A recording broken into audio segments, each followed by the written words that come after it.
Shakira est-elle devenue plus puissante que Michael Jackson? Cette semaine, la chanson numéro 1 en France est Die Die de Shakira et Burna Boy. C'est la chanson officielle de la Coupe du Monde, mais ça assure pas un succès. En 2022, la chanson officielle s'était même pas classée en France. En fait, la dernière fois qu'une chanson officielle de la Coupe du Monde a eu autant de succès, c'était en 2010 avec Waka Waka de la même Shakira. Et Waka Waka, c'est loin d'être le premier succès de Shakira en France. Son premier hit dans le pays, c'est Whenever Wherever, numéro 1 pendant 4 semaines en 2002. Ça veut dire qu'en France, Shakira a des singles numéro 1 sur plus de 24 ans. Et quand on y pense, il n'y a pas beaucoup d'artistes à avoir des numéros 1 sur 24 ans. D'ailleurs, si on fait le top 10 des artistes avec le plus grand écart entre leur premier et leur dernier single numéro 1 en France, Shakira est déjà 4e.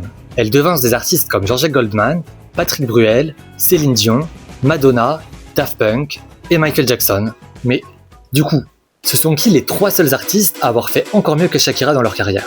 Alors en 3e, on trouve Mylène Farmer, qui obtient son premier numéro 1 en décembre 1988 avec Pourvu qu'elle soit douce. Et elle continue d'en avoir encore 27 ans plus tard avec City of Love. Sa carrière n'est pas terminée, donc est-ce qu'elle pourrait en avoir d'autres aujourd'hui? Depuis la prise en compte du streaming, c'est un peu plus compliqué, mais son dernier single en date s'est classé numéro 20, ce qui prouve le fort soutien d'une fanbase toujours présente. En 2e, c'est Johnny Hallyday. Alors là, c'est un peu particulier car le top single il a été créé qu'en 1984, donc évidemment tout le début de carrière de Johnny n'y est pas, mais il obtient son premier numéro 1 en 1989. C'est le morceau caritatif Pour toi Arménie, écrit par Charles Aznavour et interprété par une petite centaine des chanteurs les plus populaires de l'époque.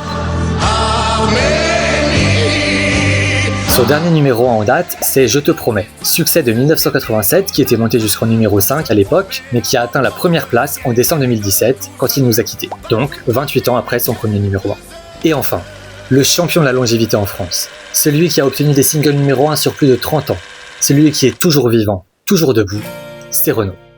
Connard de virus. Tout comme Johnny, la première fois qu'il atteint la première place, c'est sur un titre caritatif. En 1985, il écrit la chanson Éthiopie, qu'il chante aux côtés d'une trentaine d'autres artistes pour lever des fonds contre la famine éthiopienne. Son dernier numéro 1 en date, c'est 2016, 31 ans plus tard, avec le bien nommé Toujours debout. L'idiot qui voudrait me remplacer. Voilà donc aux côtés de qui s'inscrit maintenant Shakira. C'est la pop star internationale avec des numéros 1 sur la plus longue période en France. Mais vous en pensez quoi de ce top 10? Quel autre artiste mériterait de s'y faire une place?